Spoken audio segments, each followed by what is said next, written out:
Donc, j'en reviens à mes trois négations. Donc, no, no, no. Ni, ni, ni. Donc, n'effrayez pas. N'effrayez pas quoi? Ben, moi est sous-entendu. Donc, ne m'effrayez pas. Ne m'effrayez pas avec quoi? On cherche un CC de moyen à l'ablatif. Le texte, la traduction disait, par le bruit de vos pas. Donc, strépitou, effectivement, le bruit.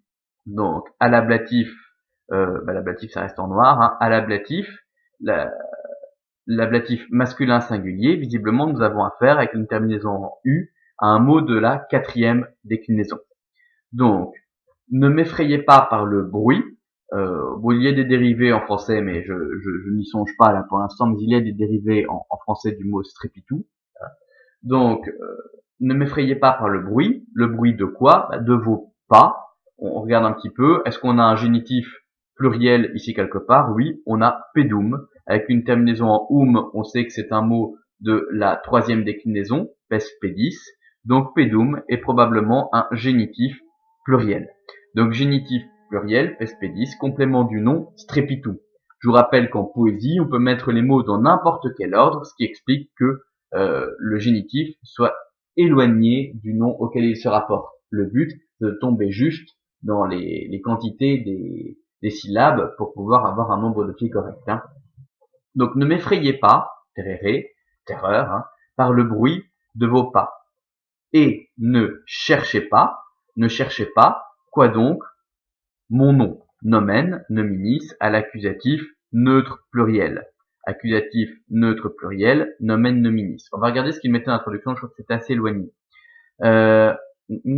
Donc, ne me faites pas peur par le bruit de vos pas, ça allait. Ne cherchez pas mon nom. Oh non, c'est bon. Ensuite, n'approchez pas l'éclatante lumière de votre torche. Bon, on va voir ce que dit le texte latin.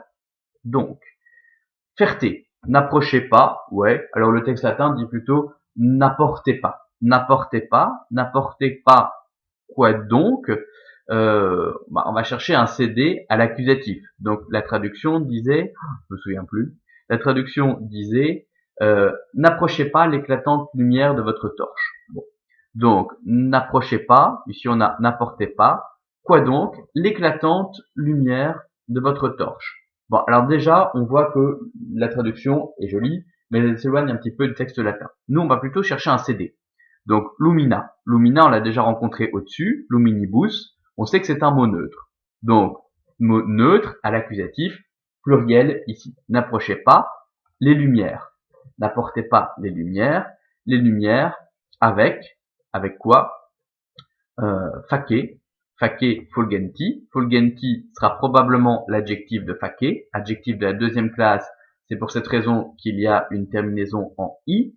Alors c'est peut-être même probablement un participe présent, puisque vous voyez cette terminaison en t. Hein, selon le verbe fulgere ou quelque chose comme ça à la base. Peut-être que le verbe n'existe plus à l'époque de Tibulle. Hein.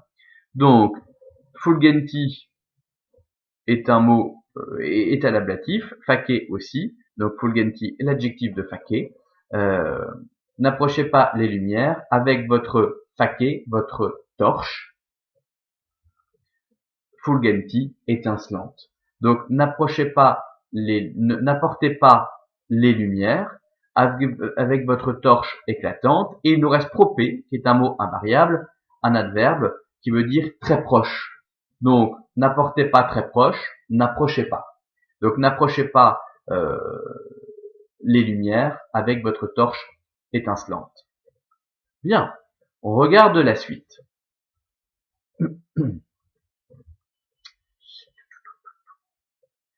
Et même si quelqu'un m'aperçoit sans le vouloir, qu'il se taise et atteste tous les dieux qu'il ne s'en souvient plus. Bon. Donc, et même si quelqu'un m'aperçoit sans le vouloir. Oui. On retrouve le si. D'accord? Donc le si va introduire une petite P2 conditionnelle qui va s'arrêter après le premier verbe qu'on va rencontrer, c'est-à-dire asperexit. Ok. Si quis et imprudens asperexi. Donc asperexi, c'est effectivement un verbe, c'est le verbe apercevoir sans doute. Hein. Vous vous souvenez du verbe spicere, spicio, hein, spexi, spectum. Bon, Donc, on a le verbe apercevoir ici. Le S s'est transformé en P au fil du temps. Hein. Donc, apercevoir, non pardon, le S a fini par disparaître au fil du temps.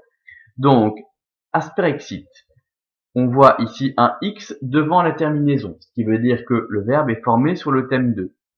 Érite, terminaison du futur du verbe être, ce qui veut dire que en guise de terminaison sur un verbe formé sur le thème 2, on a utilisé le verbe être au futur.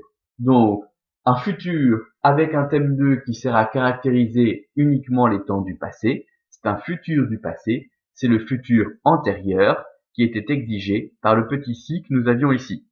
Ok ? On cherche ensuite le sujet de asperexit. Là, on a deux mots, quis et imprudence. Le et n'a rien à faire là. Le et introduit tout simplement notre nouvelle phrase. On l'a mis à cet endroit-là à cause de la versification, à cause des pieds. Donc, si quis imprudence, c'est notre sujet au nominatif masculin singulier. Donc, si quelqu'un d'imprudent. Alors, imprudence est sans doute ici un faux ami.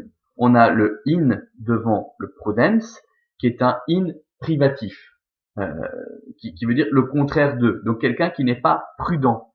Quand on est prudent, eh bien on fait attention. Donc quelqu'un qui ne ferait pas attention, donc quelqu'un qui ferait quelque chose par mégarde. Donc et si quelqu'un m'aura aperçu par mégarde, alors ce n'est pas français, on va plutôt dire et si quelqu'un venait à m'apercevoir, comme cela on garde, si vous voulez, cette idée de futur dans le passé. Donc on a venait qui est un imparfait, et puis à m'apercevoir, c'est une potentialité du futur. Donc si quelqu'un venait à m'apercevoir par mégarde, ouais, alors oculat, il l'est, je ne sais plus ce que disait la traduction française, on va retourner voir. Qu'il se taise et atteste tous les dieux qu'il ne s'en souvient plus.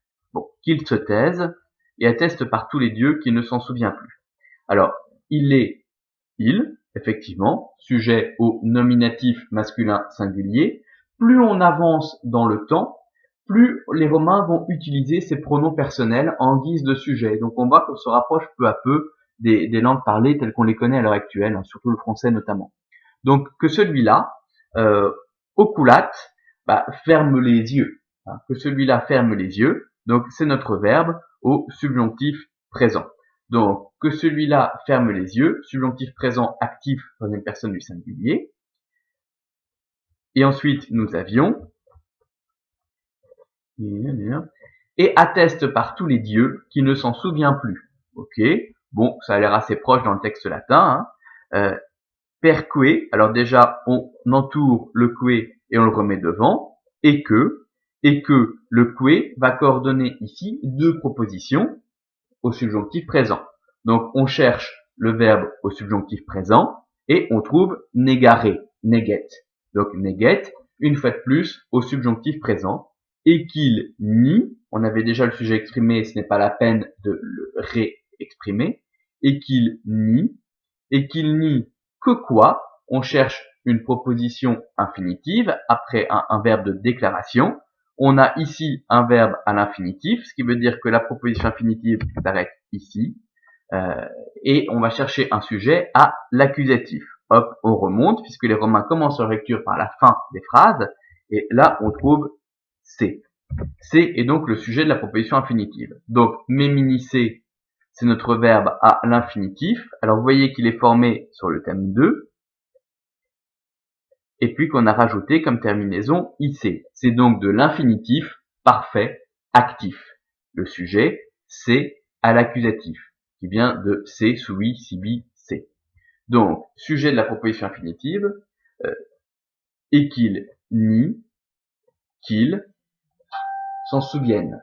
Et qu'il nie, qu'il s'en souvienne.